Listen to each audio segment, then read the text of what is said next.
Now let's talk about the issue of whether you need a visa to visit Brazil. The short answer for most of you is going to be probably not these nowadays. If you are from Canada, the US, Republic of Ireland, UK, New Zealand, or Australia, you no longer need a tourist visa to enter Brazil. You can come in and stay for 3 months and then extend, 90 days and then extend for another 90 days without needing a visa. Um, South Africans, unfortunately, I think you do need a visa. You want to verify that, but I believe that you unfortunately do. Now, what does that mean? It means that you can get your ticket, fill out your little entry card on the plane on your way over here. You show up in immigration and they stamp and they let you in for 90 days. Now, what happens at the end of 90 days? Well, as you get to the end of that 90 days, you've got two choices to extend for another 90 days.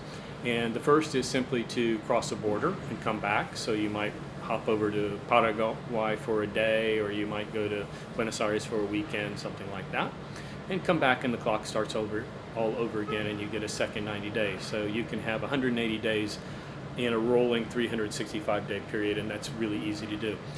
The other thing you can do, if you maybe you're not near a border, you can go to the federal police, and one of their duties in Brazil is to act as the immigration service. So you go to a nearest office of the federal police and you apply for an extension of 90 days. And my understanding, this is from talking to a Brazilian attorney who deals a lot with immigration and visas and so forth, is that by law, the federal police are required to give you that extension of 90 days unless they can provide a valid reason not to. So it's more or less automatic. Okay, so this gets you 180 days essentially that you can stay in Brazil, and you don't need any longer to get a visa. Now, what happens if you want to stay longer than 180 days? Well, let's talk about that, because this changed at the end of 2017, and there's still some of the old information out on the internet. It used to be that if you overstayed, it was really just a slap on the wrist, and you paid a fine which was a little over, it was like 8 reais and 26 or 27 centavos, some strange amount, about $2 US, that you would pay for every day that you overstayed your visa, the 180 days, and it was limited to 100 days, so a little over 200 US fine that you would pay. That was the max, okay? And you didn't even always have to pay when you left, you just had to pay before you come back. Well, at the end of 2017, the law changed, and unfortunately it got vaguer, okay? And so what's the situation now? Well, it's not real clear, and the first thing I would say is you want to avoid overstaying your visa if you can, right? It can be a dangerous thing to do, and there are legal ways if you want to stay on longer that you can get a permanent visa. I'll talk briefly about those in just a moment. But if you overstay, when you go to leave, the federal police are going to see that. Now, there's a fine that can be levied on you, and the fine, if I'm not mistaken, is a minimum of 100 reais, and it can be as high as like 10,000 reais, although I haven't heard of anybody actually getting charged that. But why I said this, it's vague, is that there's a lot of discretion involved. It's what the federal police want to do. They can say, okay, here's a fine, but you don't have to pay it now. You have to pay it before you come back to Brazil next time. Or they can say, well, okay, naughty boy, you overstayed your visa, so next time you come to Brazil, we're going to dock those days you overstayed by 30 days. So next time you come back, you can only stay 60 days, not 90. They can do that. That's discretionary.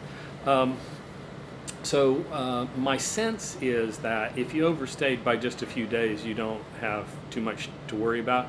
But I mean, if you overstay by a matter of months, you might run into problems with the federal police. So you want to be really careful about that. And the safest thing, of course, is just not to overstay.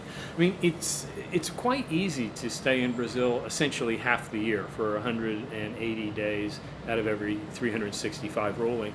So you could do that, right? You could come if you really like Brazil. You let's say you live in Canada and the winters. It's a great country, but the winters are harsh.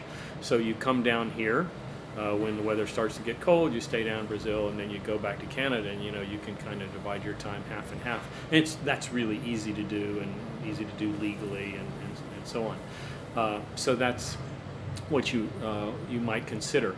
Now, if you really want to stay on down here, there are different routes you can go. You could, of course, get married, or you can even be in what's called a stable union, which is essentially like a common law marriage kind of relationship. And by the way, in Brazil, same sex is okay.